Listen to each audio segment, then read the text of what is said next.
Hendrick Motorsports is coming off of one of its best seasons in several years. They've been struggling in the late 2010s to keep up with some of the other top tier teams in the sport, but in 2020 they found a little bit of extra speed and were able to win a championship with Chase Elliott. So, understandably, there's a lot of excitement around Hendrick Motorsports going into 2021. So let's talk about it. Let's see what we think they're going to be able to do next year.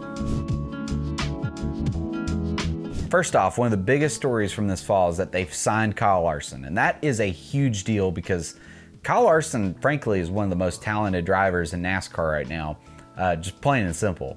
But it comes with some baggage because we all know what Kyle Larson said earlier this year. This makes things a little bit complicated because Hendrick needs to sign sponsorship to that car. They probably don't need a full season, but they do need some sponsorship in order to break even. And I think they are hoping that Kyle's talent will bring in sponsorship despite some of the controversy earlier this past year. And I think this presents more challenges, than what Hendrick Motorsports anticipated to begin with. And understandably so. If you are the chief marketing officer for a really big company, like a Fortune 500 company, you're not going to be super excited in this age of cancel culture to associate your brand with someone like Kyle Larson. And to be fair, I think Kyle Larson has done a lot to make amends for what he said, and I think he's done a lot to try to repair a lot of the damage from it, and I think he's done it in a very sincere, real, understandable way. But not everyone understands that, and that's something that if you're going to sponsor that car and you're going to put your brand next to his name, you really have to work through that. And if you think they can put a brand on Kyle Larson's car and call it good, I don't think that's a very realistic outlook. But sponsorship troubles aside, Hendrick Motorsports is going to need that car to perform well to be able to sell sponsorship for it. So I think it's really likely that we see that car in victory lane next year. With a talent like Kyle Larson, I think it's very likely we see the 5 car back in victory lane in 2021. Next up, we have Chase Elliott. Chase Elliott is fresh off a championship, and we have a lot of extra road courses next year. We have several more road courses this year that we're going to, and Chase Elliott has shown himself to be really good on the road courses. I anticipate Chase Elliott being extremely competitive in 2021, and I think we're going to see him victory lane multiple times. I don't think sponsorship is too big of a concern for the 9 car next year, but there's some speculation around Pepsi leaving. Some people would say that this is confirmed.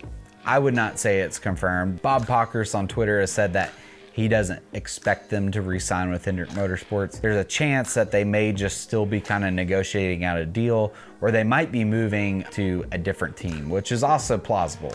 However, everyone could be right and they may not be coming back, and that is what it is. I don't think anyone should be concerned about the 9 car in 2021. Next up, we have the 48 with Alex Bowman. Alex Bowman had a great year in 2020, was super consistent, ran super well all year, got that win at Auto Club, and I think he is capable of winning a lot more races. He's shown a lot of promise at the 1.5 mile racetracks, and I expect to see Alex Bowman back in victory lane. It's great that he has some sponsorship with Ally. It's kind of cool to see that he's going to be in the 48. It's going to be a little weird. I really liked the 88 car. I just like that number. I just think it's a cool number. So, you know, it'll be a little bit different, but I'm excited to see what Alex Bowman can do next year.